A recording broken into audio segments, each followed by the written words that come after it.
यो भनेको चाहिँ लास्ट पार्ट हो। हिजो मैले पर्फर्मेन्स प्युरिफिकेसन प्रोटोकल्सको लास्ट पार्ट बाँकी छ, म भोलि गर्छु चाहिँ भनेको थिएँ। त्यही पार्ट आज चाहिँ स्टार्ट गर्दैछु है त। हिजो मैले भनेको थिएँ, म फेरि रिक्याप गर्छु। हिजो मैले भनेको थिएँ कि लेभल 3 का लागि मैले पास गर्नु छ भने 86% मार्क्स अब्टेन गर्नुपर्छ। ओके, त्यसपछि मात्र मैले लाइक नेक्स्ट डे भनेको नो फास्टिङ अथवा नो प्युरिफिकेसन प्रोटोकल्स अप्लाइड हुन्छ। तर फर इक्जाम्पल यदि मैले चाहिँ 85% गेन गरेँ भने मैले next day like 12 hour fasting गर्नुपर्छ अनि दिपहरू त छडी छ। ओके, त्यसपछि 84% यदि छ भने मैले इम्प्रुभमेन्ट गर्नैपर्छ फास्ट। सो यसमा चाहिँ के गर्न सकिन्छ भने मैले फास्टिङ त कम्पलसरी नै भइहाल्यो होइन। अब फास्टिङ गर्नु पऱ्यो, त्यसमा चाहिँ dry fasting plus wet fasting गरेर मैले आफ्नो फास्टिङ व्रत मैले कम्प्लिट गर्छु। दिप फोकस यो त कम्पलसरी नै भइहाल्यो है। अनि मैले इभिनिङ वर्क सेसन पनि एकदम धेरै चाहिँ दिपमा गर्नुपर्छ। नत्र भने यदि आज मैले दिप वर्क गरेन भने यसको कन्सिक्वेन्सेस भोलि हुन्छ भनेपछि यो त मैले कम्प्लिट गर्नु परिहाल्यो। अनि यसमा मोबाइल चलाउन पाउने भनेको मैले 30 मिनट जति मात्र हो। भनेपछि फास्टिङ चाहिँ कसरी चल्छ त भने जस्तो आज मैले 8:30 मा मैले खाना खाएँ भने है, योदेखि स्टार्ट हुन्छ, योदेखि स्टार्ट भयो। त्यसपछि मैले आज खाना खाएँ भने चाहिँ भोलि 7 AM मा मेरो इलेक्ट्रोलाइट्स मैले ड्रिङ्क गर्छु है, इलेक्ट्रोलाइट्स लाइक ड्रिङ्क गर्छु। त्यसपछि मेरो एकैचोटि रातिको 8:30 मा मैले बल्ल इलेक्ट्रोलाइट्स ल्याउँछु। भन्नु मतलब यसपछि बल्ल मेरो चाहिँ फास्टिङ ब्रेक हुन्छ है त। यसमा मैले बल्ल लाइक एउटा लाइट फुड मैले खान मिल्यो बल्ल है त। भनेपछि टोटल मेरो यो 80-84% यदि मैले मार्क्स अब्टेन गर्ने हो भने चाहिँ फास्टिङ भनेको 24 आवर्सको भयो। र अब यसमा wet fasting plus dry fasting गरेर 24 आवर्सको भयो। फर इक्जाम्पल मैले 75 to 79% यदि मैले ल्याएँ भने चाहिँ इम्प्रुभ गर्नैपर्छ, मेडिटेसन पनि एड हुन्छ है त। अघि भने चाहिँ यसमा पनि लाइक फास्टिङ त हुन्छ नै, तर थोरै अलिकति एड गरौँ।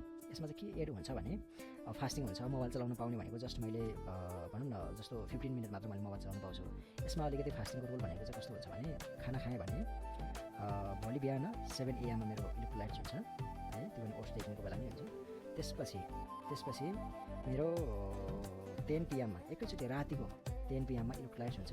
दिनभरि चाहिँ ड्राई फास्टिङ नै भयो होइन, यसमा चाहिँ कुछ कोही नै, केही पनि खान मिलेन, ड्राई फास्टिङ नै भयो। त्यसपछि मेरो 10 PM पछि 11:30 मा चाहिँ मैले लाइट एकदम धेरै चाहिँ लाइट फुड है, खिचडी टाइप जस्तो लाइट फुड एकदम धेरै थोरै चाहिँ मैले यसमा ल्याउँछु।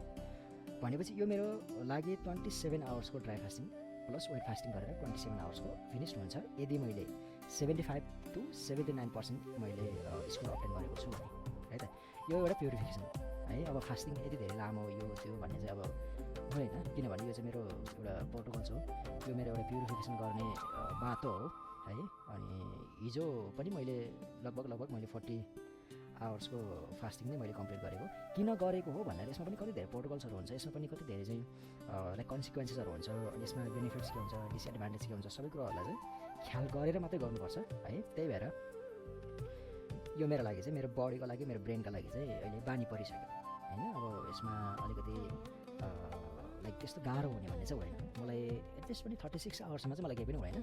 त्यसपछि अलिअलि कमजोरी हुन्छ जस्तो चाहिँ फिल हुन्छ, नत्र भने त त्यस्तो केही पनि हुँदैन। नर्मल भइसक्यो मेरो बडी र मेरो माइन्ड एकदम धेरै चाहिँ एड्याप्ट भइसक्यो भन्नु खोजेको। लाइक 2.5 इयर्स जति भइसक्यो मैले चाहिँ यस्तो गर्न लागेको।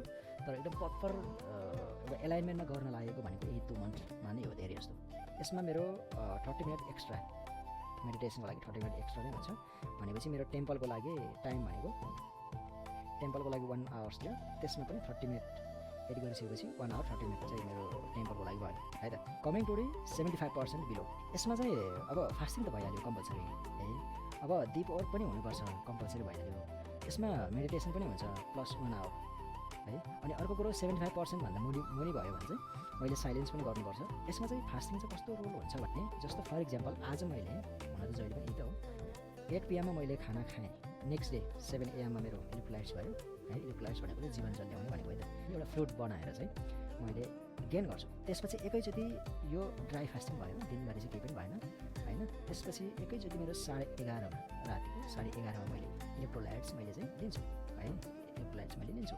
त्यसपछि म सुत्छु हो, केही पनि खाँदैन। त्यसपछि सुतेँ, सुतिसकेपछि बिहानको 7 बजे फेरि इलेक्ट्रोलाइट्स भयो है।